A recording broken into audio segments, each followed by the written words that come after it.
Hello, and welcome to Birth Through the Veil. I'm Melissa Camrudin, and this week marks the first episode of a collaboration between Earth Daughters and Birth Through the Veil. We are going to be bringing you fresh conversations with some of the guides who will be part of the lineup at this year's Earth Daughters Festival. The lineup is incredible, and if you haven't checked it out, you must. I'll leave links for the Earth Daughters website and Instagram and links for tickets in the show notes. If this festival is calling you, you've got to check it out. So, for this inaugural episode, Rebecca from Bloom Womb is joining me for a conversation. Rebecca is a cycle coach, womb healing facilitator, and is dedicated to reconnecting women with their innate power and wisdom. We get into all the things you'd expect and more, of course. I love chatting with her, and I'm so looking forward to starting my cycle tracking journal on actual paper. Rebecca has a journal. We're going to talk about it. You'll hear about it. It's on the way in the mail. I can't wait. Do you cycle track? How do you do it? Let me know. I love to keep the conversations going outside of the recordings. Okay, so why don't you start off, tell me about yourself, how you got into the work you do, and Yeah, I would love to. My name is Rebecca. I am the founder and creator of Bloom Womb, for those who don't know me. And how did I get started with this? Whenever I think about how I always feel like it kind of chose me, this path, and what I'm doing, and Bloom Womb itself, I feel like it's just its own beautiful entity that is this bridge for so many women to learn all this, not to this knowledge that has really been just hidden or forgotten about in many ways. But when I really started getting into this work was a couple of years ago, and I was going through this season of figuring out what I wanted to do next. I was in this season of recovering from a really extreme burnout of years and years of just working. And when I was 18, I had experienced my house being burnt down in a wildfire. And I think I never fully recovered from that. And I never took the time to process. 2 weeks after that, I moved to Hawaii. And I just kind of said, whatever, I'm just going to do it. I'm just going to take the risk here, and I have nothing to lose, literally. And so I did that. And then from there, I think I just was working and working and working from one thing to another, one job to another. And then I started a network marketing business and did that for about 4 years. And then I just hit this point where I was like, I can't do this anymore. I was just overdoing it and not really taking care of myself, and very much in this survival mode, fight or flight, because that's just what I had to do for a while there, after that. So in that year where I was really recovering from that, I decided to just take a big step away from everything that I've built business-wise. And I was like, this just doesn't resonate with me anymore. I don't want to do this. I don't know what I want to do, but I'm just going to take a step back. And so in that year, I really started coming back into connection with my body, with my feminine, with resting, with allowing myself to just feel what my body needs, and really navigating from there. And that's obviously also when cycle tracking comes into play, and really tuning into your cycle and your cyclical nature. And that just opened this huge door for me where I was like, oh my God, this is almost the key that I've been missing. And so I think that so many women are also missing that. Yeah. And so I started the Bloom Womb Instagram account, just really more of just a fun way to share this information, and just start gaining traction. And so many women resonated with it. And then I just started learning more about everything that I now teach about and get to coach on and everything. And here we are a couple of years later, and it's been the best thing I've ever created. But it happened so organically and so naturally. And it's been my medicine. And so I'm so grateful to have it be other women's medicine too, Yeah. So you weren't always into cycle tracking? You didn't start out your No, journey that way? No, I think it really started with this need to just come into my body. And then cycle tracking was that I was on birth control for many years too, and had an IUD in for a little bit, and I lost my period completely with that. I thought I was connected to my body, but I was pretty disconnected in certain ways that I just didn't realize. I was very aware, but I didn't bring that practice into my specific body and what I needed, if that makes sense. Yeah. Yeah. Yeah. It seems like I'm seeing there's so much more to cycle tracking than just planning or avoiding pregnancy. So Totally. that's Yeah. the way, even like I didn't even know about that when like in my 20s. And I don't even know if I knew that was possible. Yeah. Um, Same. yeah, like just didn't occur to me to think about Yeah. that. And and then in hearing about it, it's like quite stark, like it's quite dry. The material, Yeah. right, is taught Yeah. like, okay, well then you just have to like it's a chore. You're charting it just so you Right. don't have to take the hormonal birth control. Right. But that's not really it. No. Right? It's like the opposite of that. It's like, Mhm. yeah, it really creates this container for you to flow and feel freedom in, because you get to know your body on a level that it really becomes this blueprint for yourself, and it's like your path to freedom, because you understand yourself in a way that no textbook or social media or app, whatever else can like you get to be this authority of your body. And that's really what cycle tracking is about, is you coming into your body and understanding it in a way that no one else can. And whether it's you're using it for contraception or conception methods, like I currently am single, I'm not using it for either. I'm using it to understand my body and how to Mhm. best nurture my body that way. And um it's so empowering when you start learning this and start really embodying yourself through these practices that come with cycle tracking. So yeah, there's so many layers to cycle tracking. Exactly. I love that you brought that up, because I think a lot of women are like, oh, it's this boring hormonal thing that I have to track, when it's like, oh my God, there's so much. It's like a whole journey in itself. And it's like a spiritual journey in itself Yeah. too. Like there's so many layers and processes. Every cycle, you really discover a new aspect of yourself, how you function in certain ways. And that's really something I love to bring into my work too, is like understanding who you are as a woman, and like different qualities that arise throughout your cycle, and how you can harness that, and the task and the medicine in each of these phases of our cycle. Yeah, so there's so much more to it than just like tracking your basal body temperature, cervical mucus. It really is this like spiritual practice in many ways, you know. Yeah. What do you find, like, what has it brought you? Like you said, you're not specifically doing this right now. Like you don't have to. You could just like roll with the hormones without Yeah, awareness. But what is it bringing you? Like, what does it bring you?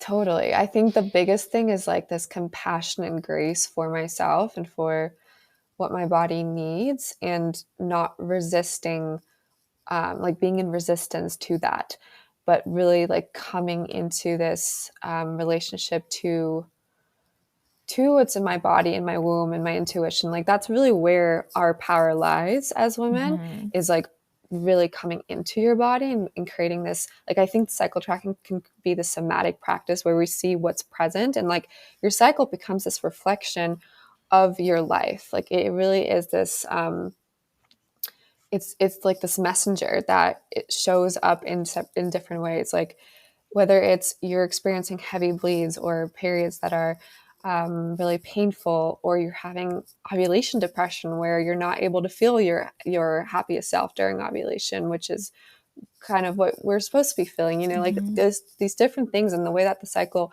reflects back to you, there's always a message in that, and what's actually going on in your emotional world in many ways too. So that's really what cycle tracking has brought me, is like really processing my emotions, letting it be this like death and rebirth process every single Yeah. month too. Having it be like I no longer use the different calendar months to like set intentions, Mm. or uh, like yeah, just the setting intentions and doing a reflection. Like I do that at the beginning and at the end of a cycle, like Mm. at my own cycle. Like I let that be my own calendar, versus yeah, like going to like having it be a calendar, or using a calendar that's not mine, is what I'm trying to say. So Yes. that in itself also has been super empowering, because you get to work with your own internal seasons versus the external world of the hustle and the grind and the busyness and the Yes. Gregorian calendar that actually is so out of tune with our cycles, right? So It's out of tune with everything. With everything. Makes Exactly. total sense. No We also sense. Our lives run on a 24-hour calendar, right? Like it's sort of like a Exactly. male hormonal Exactly. cycle. Exactly. And so we're like the expectation that like at 7 a.m. every day, you're going to feel the same and you're going to have the same type of productivity and you do that over and over and over on this. Like it's just, it feels so, even before I knew about my own body cycles that are different, that are running on a different calendar, that felt like a push, like the grind, right? Like really hard and pushing against nature. Totally. Like the resistance that we are taught to have and then we come into this, like soften towards it and soften towards what actually is available for us to tap into. Oh my God, everything starts flowing so much effortlessly. And we have more energy too, because we're no longer resistant with it. And there's more creativity and more intuition that can come through. Like all these different things just get strengthened by us no longer being resistant with our internal flow. So it's such a beautiful practice, bringing cycle tracking into your life for sure. Yeah. Do you bring this to young women? Like, how do you feel like your first cycles? Yeah. So I start with it. Yeah. Well, so I would love to work more with coming of age women. Like that's definitely a niche I like want to tap into more, because if I would have this knowledge when I was like that age, it would have saved me a lot of different things, whether it's within my health or my relationships or my relationship to my body, like all these different areas in my life would have looked a lot different. But currently, I think the majority of women I work with are in their 20s or 30s. That definitely is, where I love to be able to empower them through that practice of cycle tracking, as well as work with women like coming off of birth control and like having them really reestablish that relationship to their body. That's a big one for a lot of women, because we were never taught to have that relationship, So I think those are like the main age groups that I work with. Yeah. I think there's such an opportunity for young women. And I've spoken to this with different friend groups about like when our daughters are entering menarche, like what do we want to do? How, we talk about like what was our first experience like? What did our mothers say to us?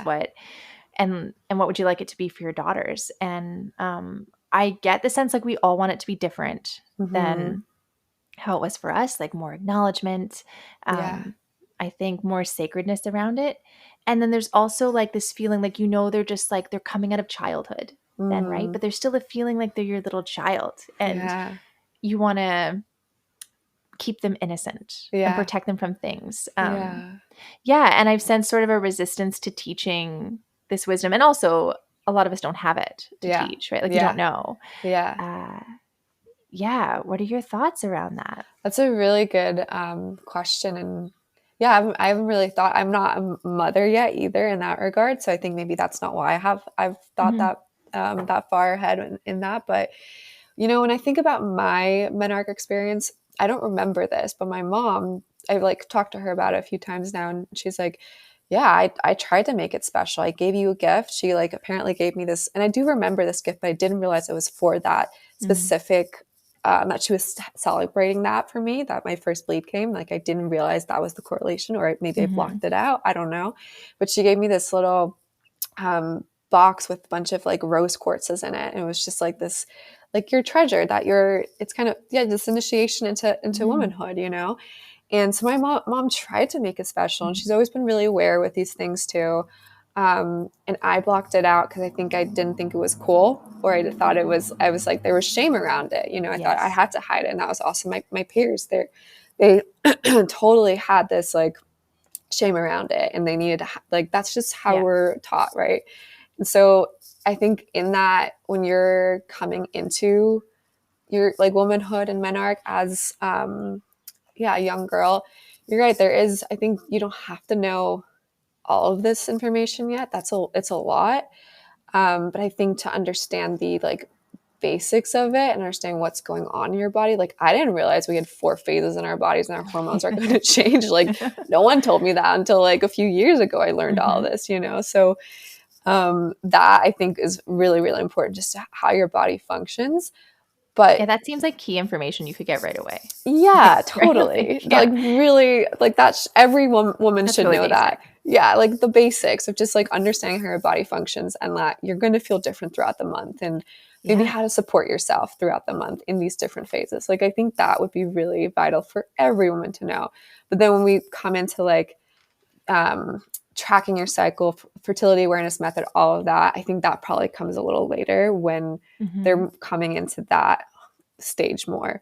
And something else I do want to note with like just reflecting on my own experience when I was that age, I do think that as women, like if I think about just my maiden years, it's so important for us to like make mistakes and trial and error by Mm-hmm. ourselves Yeah. and do all these different things in order for us to like learn who we are and also what works for us, what doesn't, how to set healthy boundaries. Like you have to go through some people pleasing to understand what boundaries are. You have to Yeah. go through some like maybe a little bit of toxic relationships here and there, nothing extreme, but like something that just triggers certain things in you, certain wounds for you to understand who you are and what you like, what your value is. Like all of that is part of like you growing up as a woman and really Yes. coming into your power.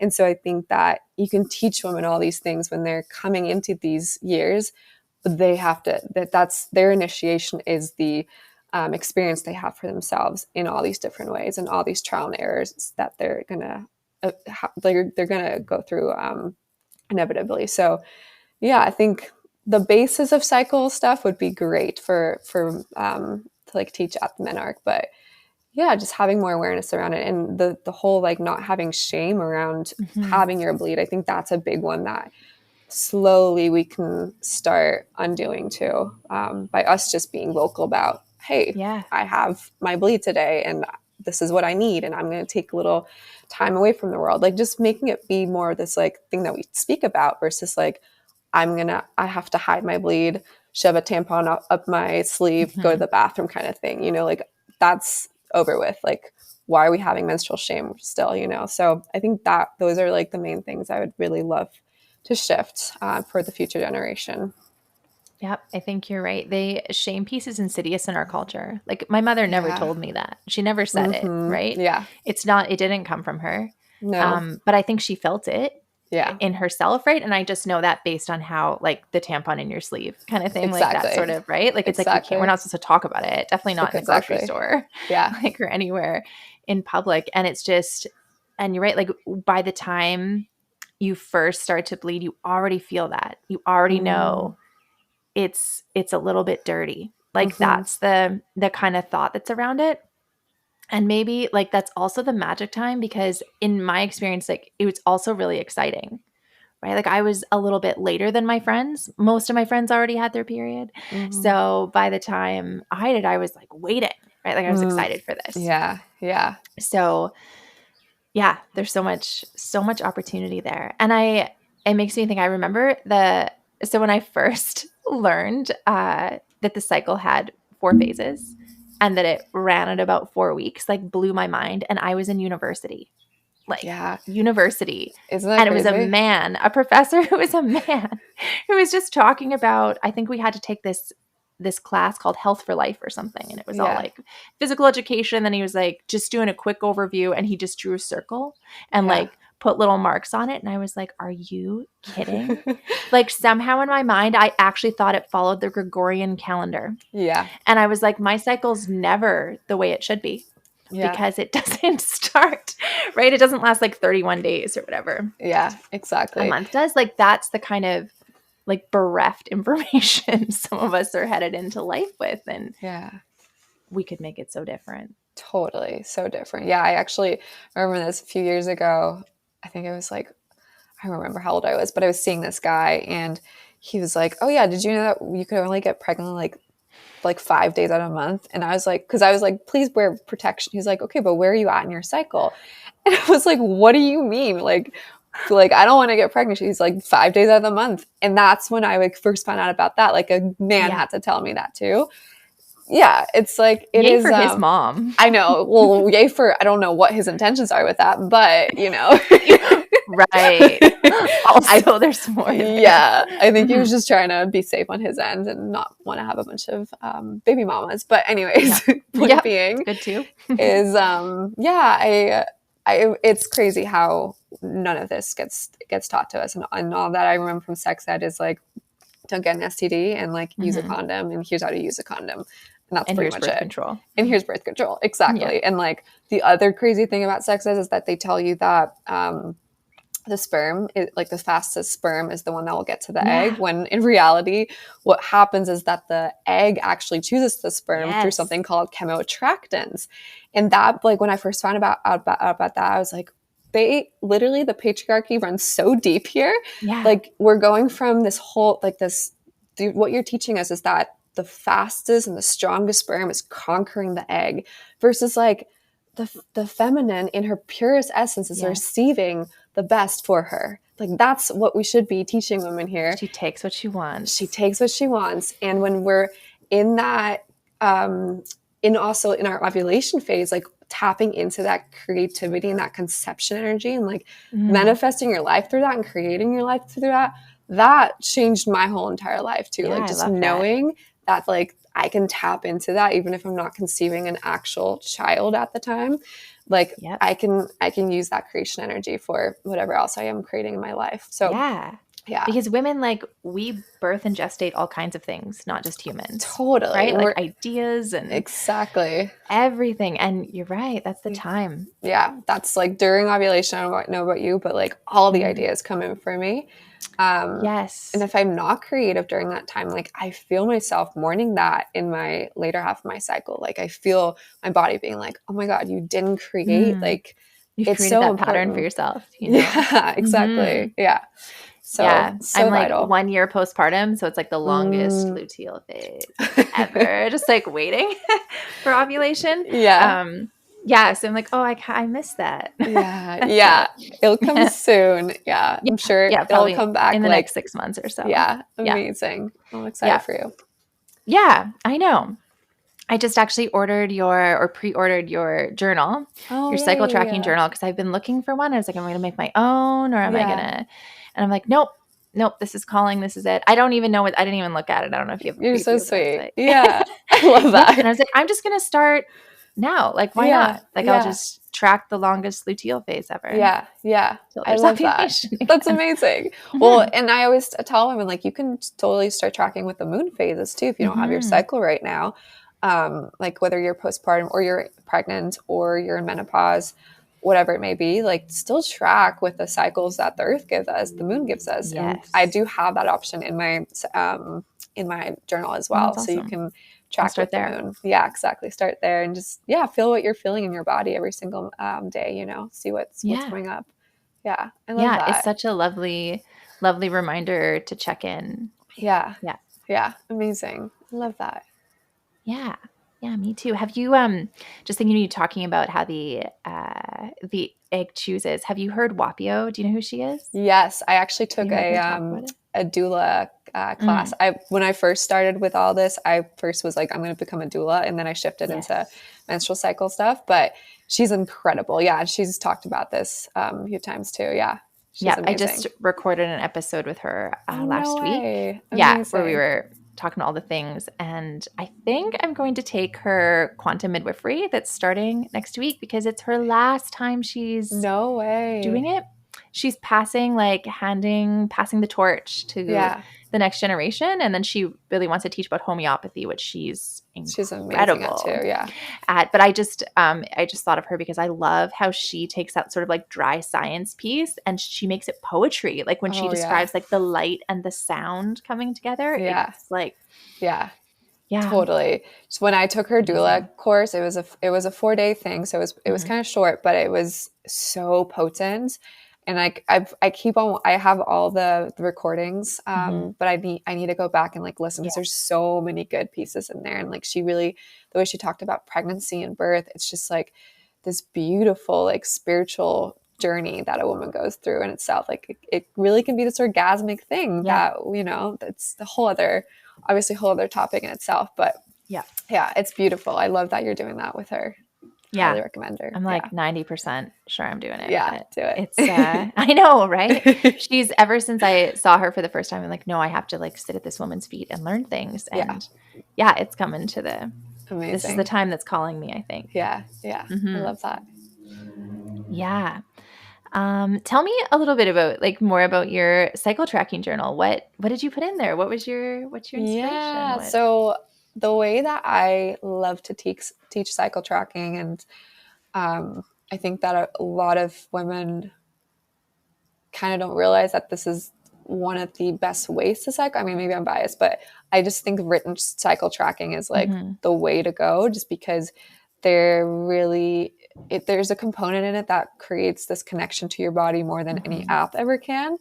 And when I first started like cycle tracking, I was using apps, but a lot of apps would there's so many different apps out there, obviously, but a lot of apps, if you're just tracking it, and you're just tracking, like I think a lot of women track just their bleed, and then having that be if they have a consistent cycle, regular cycle, every, let's say 28 days you're bleeding, and then it'll tell you when you're ovulating and when you're bleeding, right? It uses the calendar rhythm method, which is based on like an estimate of when you're ovulating and estimate of when you're going to bleed next. And so and then the app sends you notifications, says you're about to ovulate, you're about to bleed, whatever it may be. And I just realized how disconnecting that can be to you actually checking with your body. Like, do you feel like you're about to ovulate? Is this really your ovulation day? And also, day 14 is maybe if you're on a 28-day cycle, that's on a calendar rhythm method, that's what is set as ovulation day. But we live in a world that can really shift that ovulation day for you. And for me, I'm a 28-day cycle. Like I have a 28-day cycle, but sometimes I'll ovulate on day 16. Like it depends on what's going on in my world. And so the more that I've tuned into my body and really also used the written cycle tracker, and just like really felt how my energy was shifting throughout the month, and just pinpointing that and noting that, the more I got into this connection with my body. And I just decided to delete all the apps that I had, and I just used a written tracker. And so I was like, I want to create a journal. And this journal has 365 days of daily check-ins. So it's a year-long worth of check-ins, as well as you can chart your basal body temperature and your cervical mucus. So I will still, the only app I use is Temp Drop, because I love using my Temp Drop to track my basal body temperature, but then I will use that data and then put it into my journal. So it's all in there. Is that the armband? Yeah, it's the armband. Yeah. It's just so convenient because you don't have to worry about taking your temperature in the morning. I'm considering that one just because I like up all night and breastfeeding, and like I just don't think I can. I used to have a thermometer by the bed. Yeah. That's not, I don't even know if I get like 4 hours. Yeah. in a row. Like totally. Yeah. Temp Drop might be that. Like it's just for anyone that has, like, especially if you're not waking up at the same time every single day. And it's, for me, it's just easiest to do that. I mean, I'm not a mom, but even not being a mom, life happens. No, I messed it up before this too. So it's just another layer. Exactly. Like you have to be super consistent with it for sure. But so that's, so my journal itself is, it's really you tracking and noting down physical symptoms and signs that you're experiencing every single day. Cervical mucus, obviously, basal body temperature. I put the moon and the weather in there because both of those can affect you as well. And then we also have we have your emotional and like any events that happened that day that might have caused you to feel certain ways too. And then how did you honor yourself that day, and what do you look forward to on the next day? Because that was something that every single day I journal about that too. Like, how did I honor myself today? What was I grateful for today? And then something that I really am excited for tomorrow. And that brings it just brings everything together in my experience. So that's like the daily check-ins. You'll have that. And then in the journal itself, in the beginning, I have a whole little, like almost like a cheat code of each phase of the cycle, how to best support yourself, nutrition in there, what type of exercise it might be good for you, like all these different like qualities, and how to support yourself throughout that phase of the cycle. So all of that is in the journal too. So it's like a guidebook plus journal put together, I guess you could say. Does it have dates on it? Does it start like January 1, 2025, or no, you put the date in? You put the date. I purposely didn't do that because I was like, if your purchase is to this in March, I don't want you to have 3 months of the journal you can't use, so Yeah, that was one of the downsides. The ones I was looking at, I was like, something in me, like I just can't start it halfway through and have a blank journal. So I'm like, you can start this whenever. Exactly. I like that. Yeah. Yeah, I'm excited to check it out. And I'm kind of thinking like just right now is we have 3 daughters, so a couple of them coming up close to the stage like 10, 12, the stage of life where this will begin for them. And I kind of think it would be lovely to just give them a journal to do whatever they want with, like whatever they feel like tracking or not, but definitely with the information they can take in on their own whenever that feels relevant. Because like we're saying, it's not really just about making or not making babies. It's not actually a sexual thing at all. It's just about us and our bodies, which always belong to us, whether we take ownership of that or not. That information has always been ours. Yeah, for sure. I love that. Yeah. That information has always been ours. Exactly. It's like, it has nothing to do with you needing to protect yourself or conceive. Like, I think that's a big thing too. It's like, we're really moving away from like, the only reason why we have this cycle is to like make babies, essentially. Like, no, that's one of the most beautiful things about it, obviously, like being a mother. That's a whole incredible journey in itself. But like using our cycles in all these different ways that isn't just for baby making is so empowering as a woman too, so I love that. Yeah. And just to honor how we feel in each of the moments. Like, exactly. It makes you wonder, like, so if we were to, like you're leading up to your cycle, you're feeling not great. And you're like, no, I must push through and do all the things, right? Yeah. But what if you gave yourself grace in that moment because you know what's happening? Yeah. To sit back and take a little bit of a break, to not have to hide and pretend like it's not happening. Yeah. Exactly. Yeah. Really countering yourself every single day and whatever is present. Yeah. Like, what if a lot of those symptoms, like negative symptoms that are popular to talk about in our culture, like sometimes that's the only messaging you get, right? Is the burden of your cycle really comes on because we're not honoring it. Yeah. And if you're honoring 100%. The phases, I feel so much better. Yeah. That's planned out in many other areas of my life where I've started to honor what's actually happening. I mean, like, oh, now it has flow and now it has comfort and it's not a problem. Totally. It's being seen in what it needs, Yeah. For when I used to have really, really intense PMS to the point where like the few days before, I mean, I think so many women can experience or can relate to this, but to the point where the days before my cycle was like having suicidal thoughts. And I was like, like, this is not normal. And then I realized the more that I tuned, I started tuning in with my body and my cycle through cycle tracking, and that just slowly started going away. Like, I didn't really do anything different when it came to my food or like all the external factors. I really just focused on my emotions and like encountering them every single day through cycle tracking. And something that one of my my mentors would always say, she was like, is it PMS or is it the wild woman that's being suppressed? I think so many of us have that, where we suppress those emotions, especially anger, right? Anger is seen as such a bad emotion, or an emotion that's like not safe to share and express. And so I think the more that women come into relationship with that side of their emotions too, and just really honoring them and like being angry and knowing that anger is such a sacred process. That's really also like that luteal phase. Everything will come to the surface. Like everything that's not working in your life comes to the surface in your luteal phase.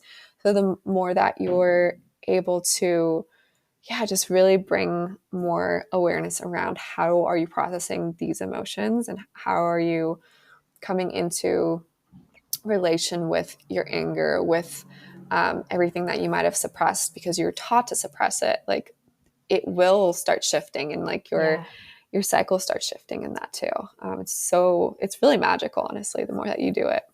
That is. It's interesting to think of when you think of postpartum women and how we talk about this more, especially in like probably the circles you and I find ourselves in, about how do we support postpartum women really well. And when you think of that as being like an extended luteal phase, and like all of that stuff coming to the surface, and like why postpartum might also feel so hard. Not only do you have this new human and your body has just done this like crazy thing, right? Totally. And it's recovering. Not only that, everything is shifting, and everything that wasn't working is really, really blaringly obvious and like no longer tolerable. Totally. Mm-hmm. Yeah. And then for like whatever period of time that goes on until it settles again. Yeah. I just love how every woman, like we all work in these cycles, and that like pregnancy is this big cycle in itself, and it works through those like very similar inner seasons that we go through every single month. Even like menopause, very similar, you know.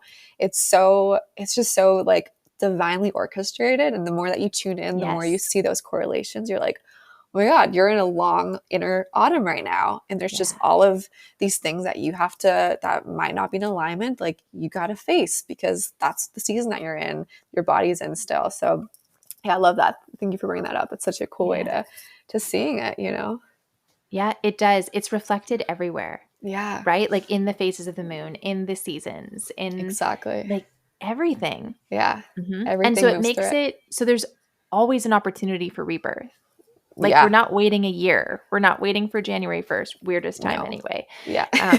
But you know, we never have to wait, because we're operating in these cycles, even if you no longer have a menstrual cycle. Exactly. Right? These cycles are still happening, and they're still happening. Inviting us into commune. Yeah, totally. Yeah, it's and like find ourselves. Exactly. Like you have your larger life cycle, and then you have your monthly menstrual cycle. Let's say you have the Earth's cycle, yearly cycle. You have the daily cycle of the sun. Like there's all these cycles that are happening around you. The moon cycle, postpartum, like all these cycles are happening all the time, and like you get to work with all of them, and they all somehow bring up different things, and they all just create this like this way of rebirth, going through all these emotions all the time. But it's so magical. The more you tap in, the more that you find yourself in flow with it. It's like, something shifts in the way that you just show up for life. I feel like it really is like the cyclical way of a woman, you know? Yeah, I'm really looking forward to actually charting it on paper. I have never charted on paper. Oh, really? Never. I know. Oh my God. And all this time I did the whole like oblivious to it, and then, you know, like the hormonal birth control, and then like, okay, not hormonal birth control, and then like everything where I'm like, now I've arrived, now I figured out the next thing. And then lots of apps. I've done lots of app things, but never written. Never the paper. Yeah, I'm excited for everyone that's about to get the journals and like start that practice. It's gonna be really cool to see. Yeah. Tell me, what else are you into? Like, what lights you on fire? If you sit with a group of girlfriends, what comes up for you? What else do you like to talk about? Ooh, what do we yap about? What do we talk about? You know what? We love to talk about the divine masculine and just understand, because all my girlfriends, most of them are single. And so that's such a big part of my work too, is understanding the feminine towards the masculine. And I'm really in a season right now where I've decided to take a huge step back from dating and just like working on myself and my business, taking care of my health. And just really like almost optimizing all these things in my life that just really need my attention.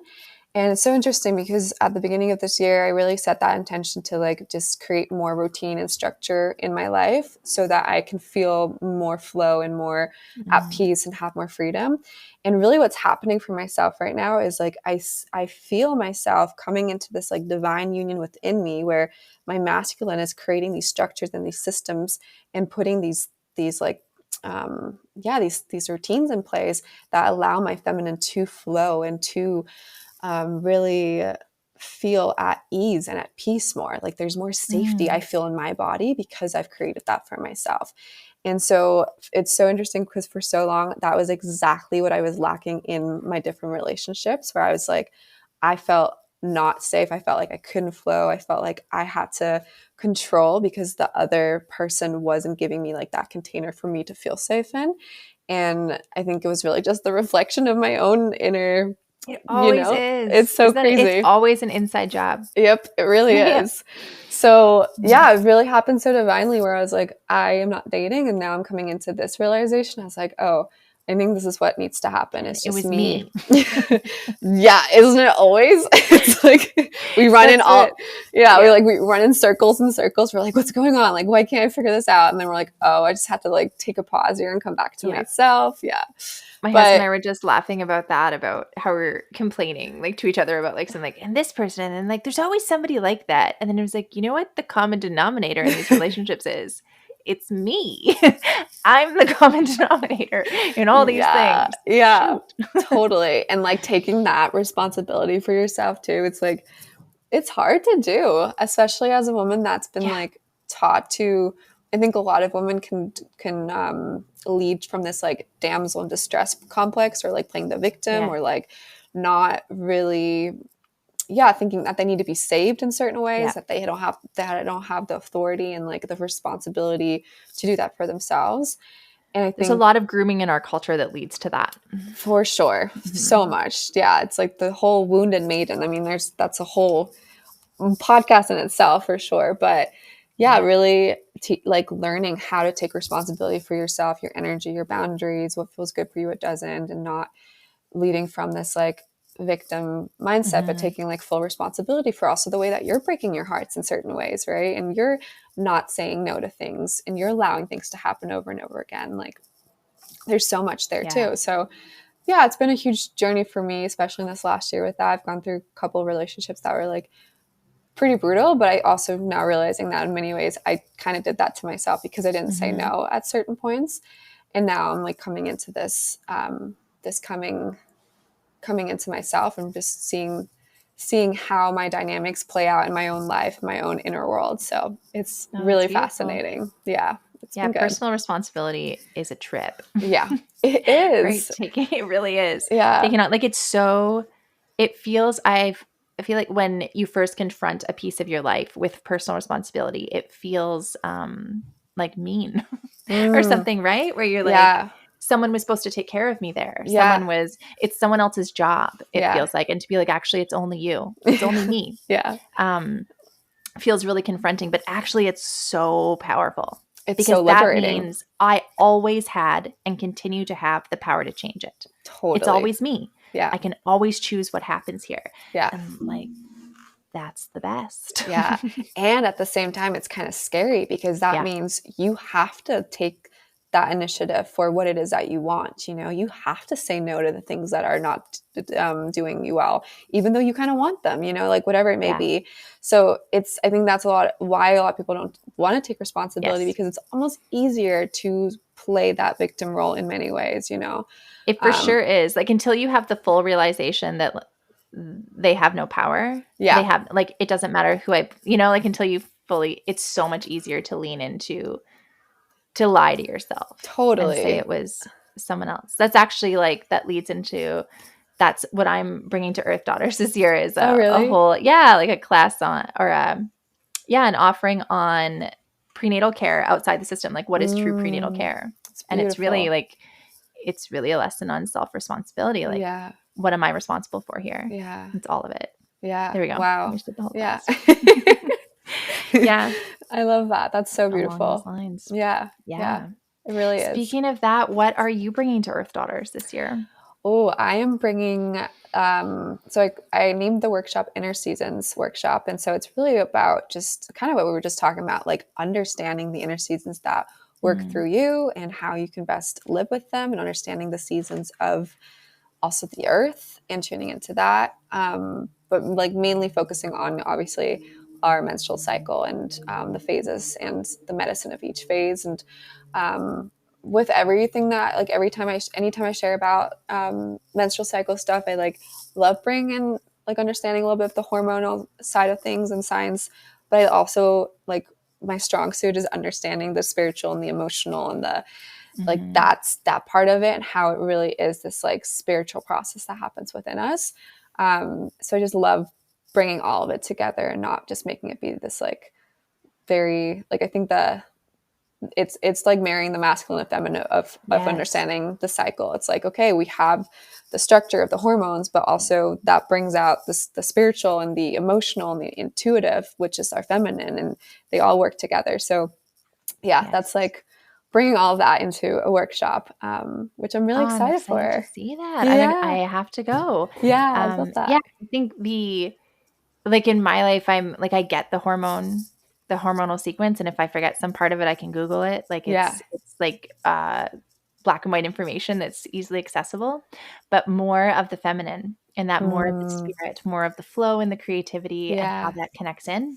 Yeah. I invite more of that into my life. Yeah, I love that. Yeah, Mhm. I'm excited to teach on it. And then I was also asked to do a workshop for um, all the coming of age Yeah. girls that are coming too. So I've never worked with coming of age girls. Like that is kind of a new niche for me, but it's Mhm. something I said this earlier on the podcast. It's something I really want to call in more. So Yes. it was so divine, like the way that that request got brought to me, because I was like, yeah, I'm so excited for that. Like to figure out Yes. how to bring that information to coming of age girls. Yeah. I'm so excited for the girls that are going to be coming to that. What a Yeah. beautiful initiation. And just Yeah. to see like women just being women, it was like a whole other thing last year just to go there and be like, "Oh, this is what women are like when no one is watching. When no one is Totally. judging them, when they don't like have to perform for anyone, there are no men around and all the Mm, women are really safe that are yeah. there." Like, this is what we're like. Yeah. I This love is, it. I know, like, this is what We're our world great. could be like. We could Yeah. live in a society like this. Yeah. Mhm. I love that. Yeah, I'm excited to be in that for sure. I feel like it's so magnetic and so, it just ignites something in women when they're around other women that are yeah. safe spaces. Like, it really Just does. come alive. Yeah. Yeah. So beautiful. Yeah. So Oh, good. well, I'm really looking forward to it. Thanks so much for talking to me. Yeah. Thanks for having me.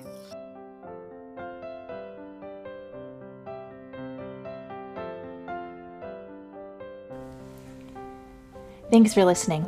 You can head to Instagram and birth.throughtheveil to see birth pictures or just pictures from each episode.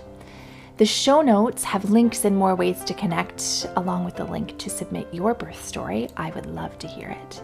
New episodes of Through the Veil come out every other Tuesday. You can follow, subscribe, share, rate, and review this podcast to be in support. Until next time.